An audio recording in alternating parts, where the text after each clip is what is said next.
die. How it feels to chew 5 gum. Oh, there go the goujons. Stimulate your senses. Chicken Run Dawn of the Nugget is a sequel to the original that was released in 2000. The chickens are living a happy life on an island after escaping Tweedy's farm, and Ginger and Rocky have a kid called Molly. But their tranquility is interrupted when they spot a truck carrying chickens to another farm close by. Out of curiosity, Molly sneaks off the island one night and befriends another chicken called Frizzle. They end up getting taken to the farm, mistaking it for a poultry paradise, when actually it's a nugget factory run by Melissa Tweedy. And now Ginger, Rocky and their friends have to break into the facility and save them. So like I said before, Chicken Run was released back in 2000, which was 23 years ago. It's been too long, my friend. That's a long time between two films. But when I heard Aardman was working on a Chicken Run sequel, I'll admit there was interest there because Chicken Run was one of my favourite films growing up, and a fan of Wallace and Gromit before that. So after all that time, after 23 years, did Aardman's deliver with Dawn of the Nugget? Okay, so Ginger's reaction to the nearby farm was actually quite surprising. Instead of being the risk taker she was in the last film, she decides to play it safe and go into hiding. Why? Well, she's a mother now, and Molly is her #1 priority. And you know what? That's understandable, and I think a lot of people would relate to that. Becoming a parent, you see things a lot differently, and you've got the kid to think about. And in Ginger's case, she's not going to try to be the hero this time. And I think that's a nice bit of character progression. So good on them for going this way. But when Molly gets captured, that's when we see the old Ginger.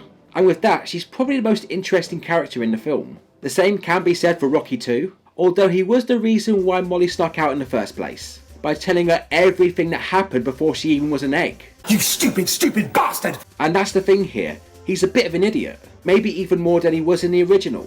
Because in the original, he was the lone free ranger, who was carefree and only had himself to think about. But later on, he gets humbled by Ginger and the other chickens, which made him do the right thing in the end. But I think they went a step backwards in Dawn of the Nugget. Here, I think he's an overconfident dimwit, and not even a likeable one, like he thinks he doesn't need anyone's help. He either ends up getting himself hurt or making things worse. Sure, he has his heroic moments, but that gets overshadowed by him being a complete plonker. Cock-a-doodle. Oh, what a plonker. And as for everyone else, well, they're there. Babs, Bunty, Mac, Fowler, Nick and Fletcher, they're all here. Just don't expect them to do anything memorable, other than just help out with the rescue, and make the odd joke here and there. It's not that they're bad, it just feels that they're just coming along for the ride, that's all. So how about Molly? Well, she is an adventurous young chicken, who just wants to see beyond the island. And so she sneaks out and sees where the trucks are going. And if I'm honest with you, I kind of feel like we've been there before. A lot. Curious kid wants to go outside, parents forbid it, and goes outside anyway. And they don't do anything new with it either. Nothing is really challenged here, so I think they played it too safe. And it just comes off as standard. And you don't really expect Aardmans to do standard. And I'm not saying she's a bad character.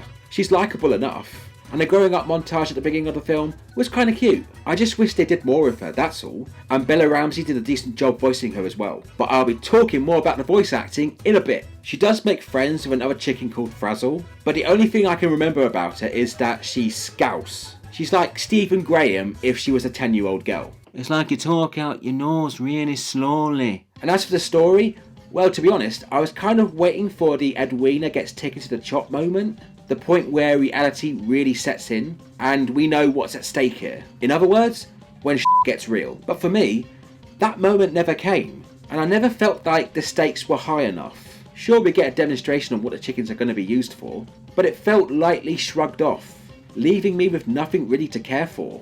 I mean, I'm not expecting Schindler's List here. Well, at least give me something to raise my eyebrow at. But at least now you know where your nuggets come from, and it's not just the meat either. Everything gets smushed together, deep fried, and goes straight into your gut. Now Titch, what did I say about going off on one about veganism? Yeah, I know, try to be understanding and not disturbing. Yes, and? And not be a stuck-up twat. Yes, and that too. I'm sorry, I'll do better next time. Now get back to that review, you cheeky little dickhead. But I did like the uneasy atmosphere of the farm itself. The funfair with the fake hills and the sky gives it the Truman Show vibe. And adding the collar that send the chickens into an oblivious, blissful-like state where they can be easily controlled, that was quite unsettling. It reminds me of that episode from South Park where the turkeys get taken to the slaughterhouse and they are shown these images of wide open fields and forests, and then they just get beheaded. Yeah, it felt like that a bit. And bringing back Mrs. Tready was the right call. I think it helps to bring back a familiar villain, even though I'm pretty sure she died.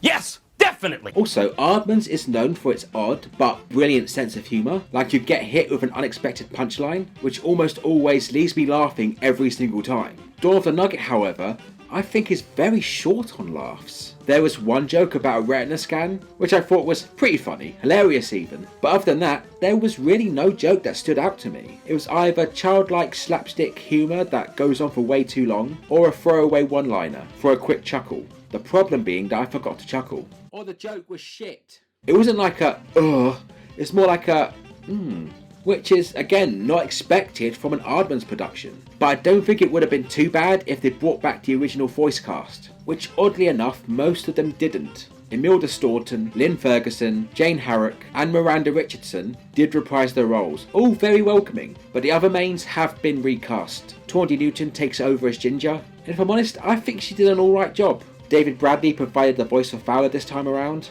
which also wasn't bad at all. But Zachary Levi's Rocky just sticks out in the worst way possible. It just sounds like a cheap interpretation, and I found it incredibly distracting, and it took me out of the moment every time he opens his mouth. To me, it sounds like he wasn't even trying, almost soul destroying. Just listen for yourself. See, I'm a traveler by nature. I did that whole barnyard thing for a while, but I couldn't really get into it. Hi, how are you? Nope. The open road, that's more my style. Rescue me? No, I'm doing the rescuing. I'm not being rescued. I am rescuing Molly.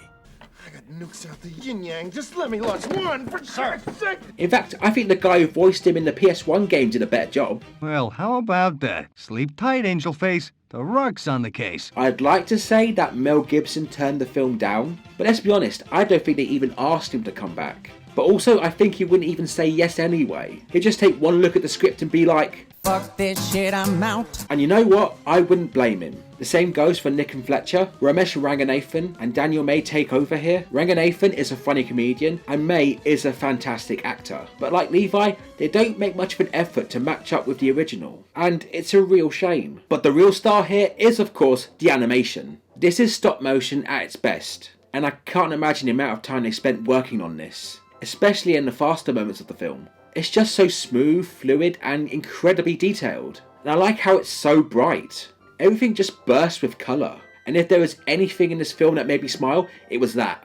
And the set models are amazing too. The chicken's home was very creative.